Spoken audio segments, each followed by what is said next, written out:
Welcome back to the Engineered Angler. Today we're going to make a lure out of this cedar log. Well, not the whole thing, probably maybe that much. It's been sitting in my garage for about a year, so it should be good and dry. And I'm going to go ahead and make a lure that was a suggestion from one of the subscribers, and hopefully it'll meet their expectation and it'll be a good looking lure that I can actually fish with. But first, I'm kind of sliding around on sawdust and beads on this floor. I need to clean up. This place is a mess, and I have to find my hat.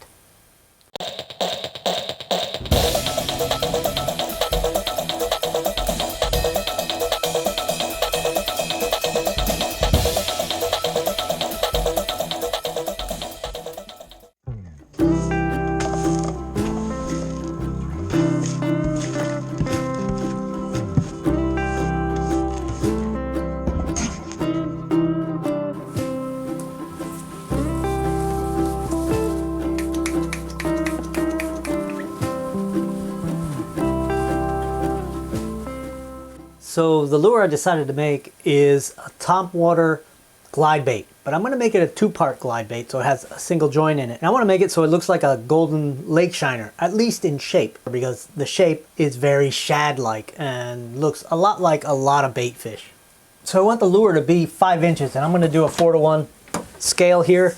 And the depth of the lure, the wide spot, top to bottom, is going to be 1 3/8.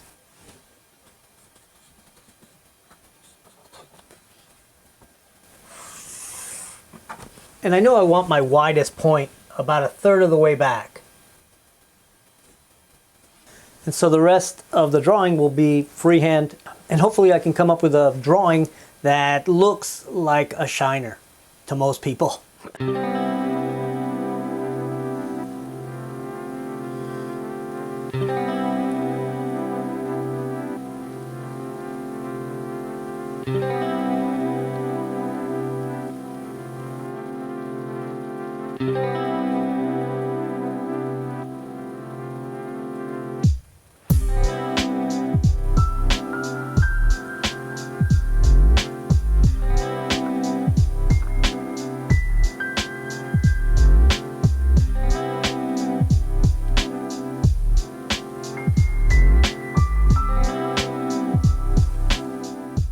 Alright, so this is my rendition of lake shiner, and hopefully it looks like one to you too. I am planning to do a little bit of carving for the head parts, the gill plates, but that's probably it. The key here for me is going to be getting the weight just right so it floats perfectly level but sort of deep. So the only thing sticking out of the water is just maybe the top of the body. So the cut point is going to be right at the center, 2.5 inches from the very front. So now we just need to prep the wood.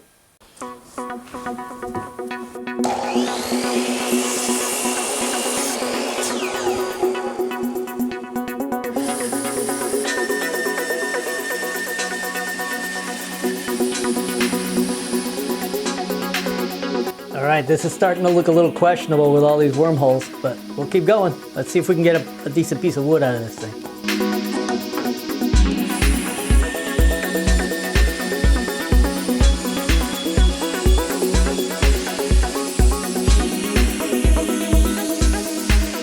Alright, so there's still a chance that I might be able to get a piece that'll work out of this thing, but I'm going to be using the heartwood, which is kind of hard and kind of dense. So it might be a little bit of a challenge to get the balance right and actually to do the carving, but I'm going to go ahead and use this flat side and get the thickness cut. So that means I need to know how thick I want it. Now a lure this size, generally I'll use something around 5/8, but I think I'm going to go a little wider so that I can be sure I've got rounded surfaces everywhere.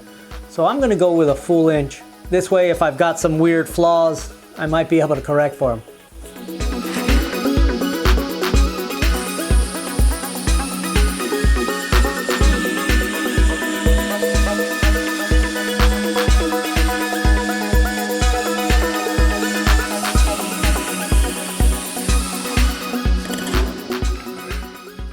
So it looks like I got enough clean wood to make the lure. You notice it was smoking a little bit when I was cutting. I don't know if it was the oil in the wood or if I dulled that blade out doing all the cutting of all the aluminum I did for the boat conversion.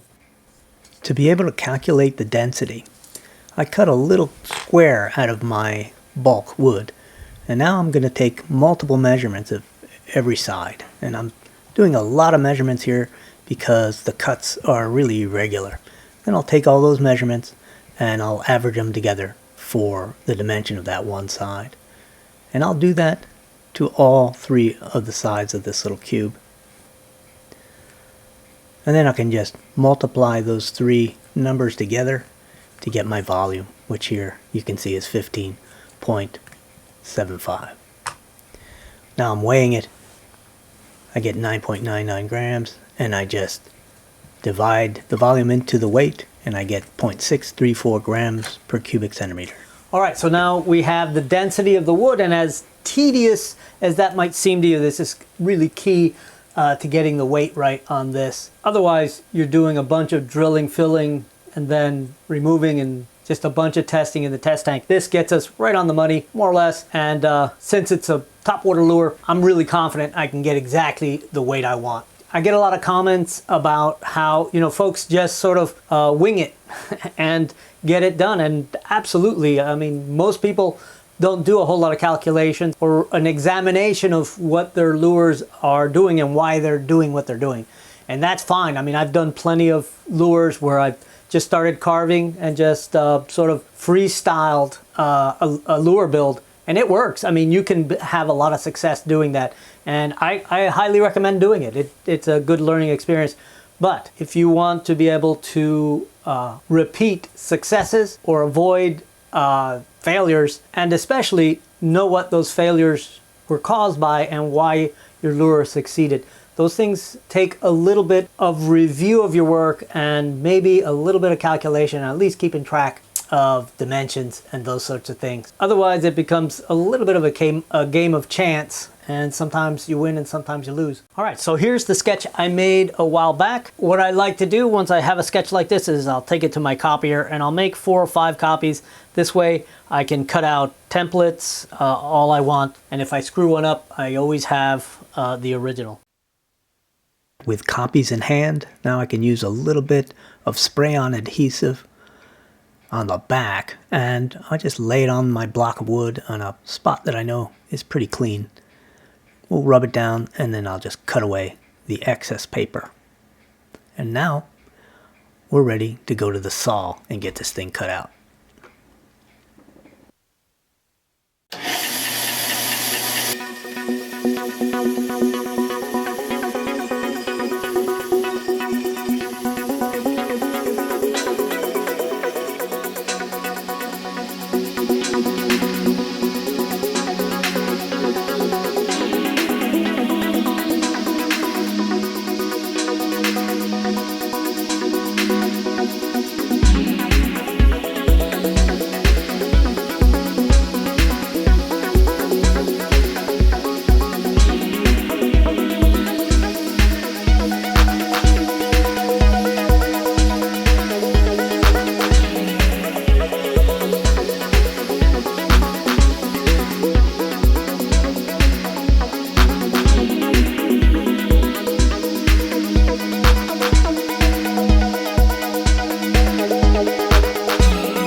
So I've got the shape cut out in this direction. I've got to get the shape sort of from front to back. And just like I wanted the wide point at 1/3 back from the face in this direction, I want the same thing in this direction. So I'm going to go ahead and draw a couple of guidelines, and then I'll draw in the taper for the general shape looking down on the lure. The finer shaping that I'm going to do, I'll have to do little by little, probably with the sanding wheel over there, and then a final sanding. So let's go ahead and just do a sort of fast forward montage of the shaping. First I'll scribe in a center line, and I'll use this as a visual reference. I drew in some taper lines from front to back, making sure that my wide point stayed where I wanted it. Unfortunately, I didn't capture it on the camera.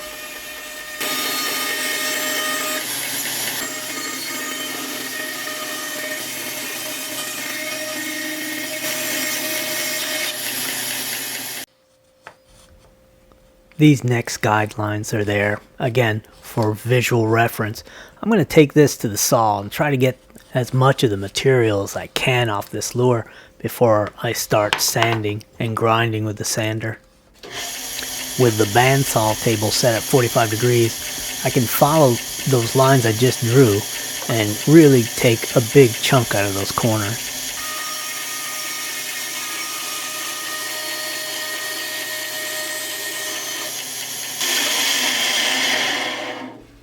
With that stuff cut off, I can take this to the power sander and make some headway. Okay, so I'm working my way to achieving the shape, and I'm getting pretty close with this sort of rough shape. You can see I'm starting to get a little bit of symmetry. All right, so I've got the sort of the blank kind of pretty nicely refined as far as like the general shape. The symmetry is pretty good as is. Do a little bit more shaping with the sandpaper, but I'm getting close. I always know when to stop sanding when I'm good and sick and tired of doing it. I think it's pretty good. I got a pretty good symmetry on it. I could probably sand a little more off this tail edge here. It's got a little bit of fatness, so I guess I'll do that. It's going to be time to draw on the features for the gills and around the eye and that sort of thing, and we'll start carving. I gotta say, the grain on this wood is so pretty. I hate to think of having to paint it. So I hope you can see the little sketch of the facial parts there. And what I end up doing is transferring that just by eye to the other side by just looking at where lines sort of go vertical or come across the bottom, and then I just put marks on it, and I'm able to sort of pretty accurately copy what I'm doing here over here. But I'm much more accurate drawing than I am carving, so in the end it sort of balances out and I get a carving that's pretty close to what I drew. Just getting started doing some carving here. This stuff seems to be carving really nicely, actually. The pieces are coming out pretty much without chipping and splintering, which that's really important. And a lot of softer woods have characteristics where it gets a lot more difficult than this. But I'm no great carver, that's for sure. I'm also pretty slow at it, so we'll have to come back to this after I get a little further along.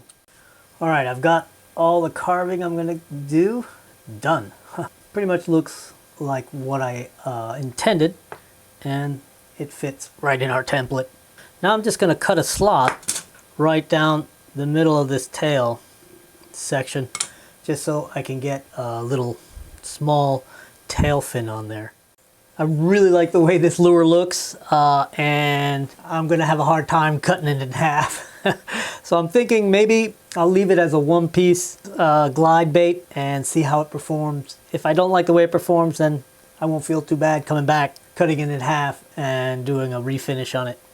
But now that I've got all the carving done and all the drilling done, and now I've got that slot cut into it right there, I'm gonna weigh this and see how much it weighs, and it's 30.17 grams. So now I can just use the density of the wood and I'll find the volume, then I'll know exactly how much weight to put in it. And if you want to see all those calculations, you can watch either the last video I did on making a topwater shrimp, or just about every design build lure video that I've done in the last year. All right, so let's get at it. I'm going to do the calculations and then I'll have to just drill some holes and add some weight.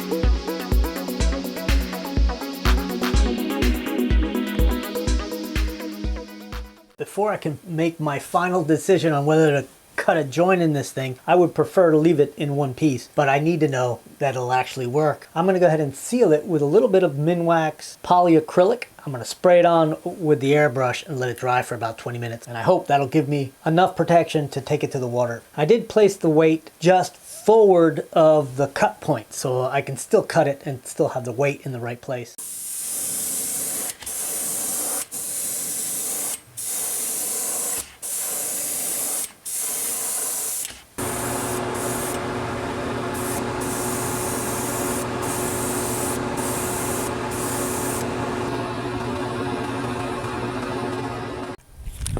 All right, you can see it's really just gnarly out here.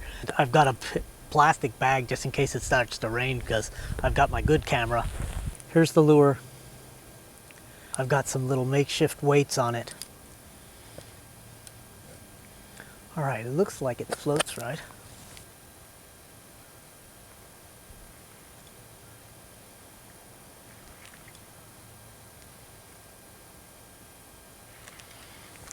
Yeah, I think it's a little too buoyant. I might add a little bit of weight to it. But it does act the way I wanted it to, which is to move to one side and then move the other. And that scooped out head makes it actually want to dart down.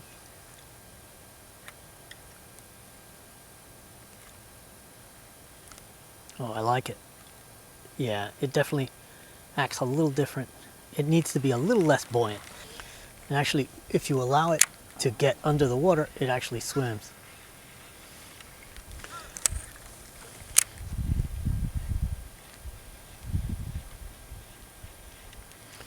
Yeah, it's got a pretty nice movement, even if I just want to retrieve it slowly near the surface. Oh yeah. Yeah, I think so. So I'm going to stop while the protective surface is still intact. I like it. I like the way it's moving. I like that it swims back with a nice pulsating movement, and I like that I don't have to add a joint to this. This is going to be a nice lure. Well, unfortunately, the camera didn't capture one more experiment that I did, and that is to put this little makeshift tail on there. And I wanted to see how much of the action it was going to kill. Now, I knew it would kill some of the action, but it actually just ruins the way the lure actually works in the water. So I'm going to go ahead and build this lure without any tail. I'm going to take and fill in the slot, and I'm not going to add any more weight. But I'm going to consider moving the tail hook eye back to give it a little more weight in the tail, because I noticed it wants to float tail first, kind of like a crankbait. Alright, so the next thing I want to do is actually put foil just on the head. And so what I've done is taken one of my copies and I've drawn a kind of a circular area of how much foil I actually want to get, because I do want it to fold up over the head just a little bit.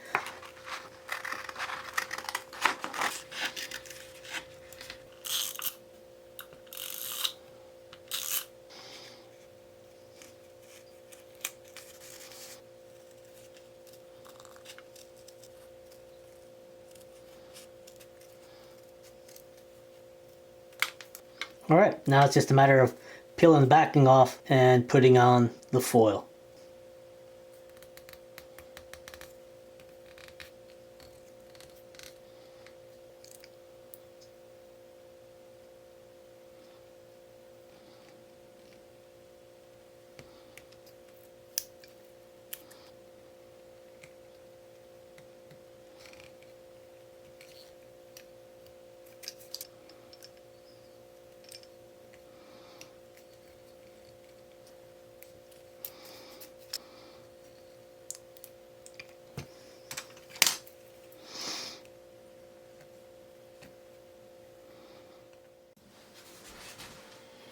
Alright, so just did a little bit of a mask, not too much foil, but I think that looks kind of cool, kind of stylized. Got a little more work to do to make sure everything's stuck down. And then I should be ready to give it a nice paint job. All right, there she is. Foil on and ready for paint. But that's gonna have to wait for next week. But as an added bonus for next week, I'm gonna try out these new airbrush colors. These are all metallic and they're by Jacquard. I've never used them before, but I really want metallic coloring here. There's even metallic yellow. So I'll see you guys next Friday. And don't forget to give me a like because it really helps out with the growth of the channel. Because that YouTube algorithm just wants to bury me half the time. I'll see you next Friday.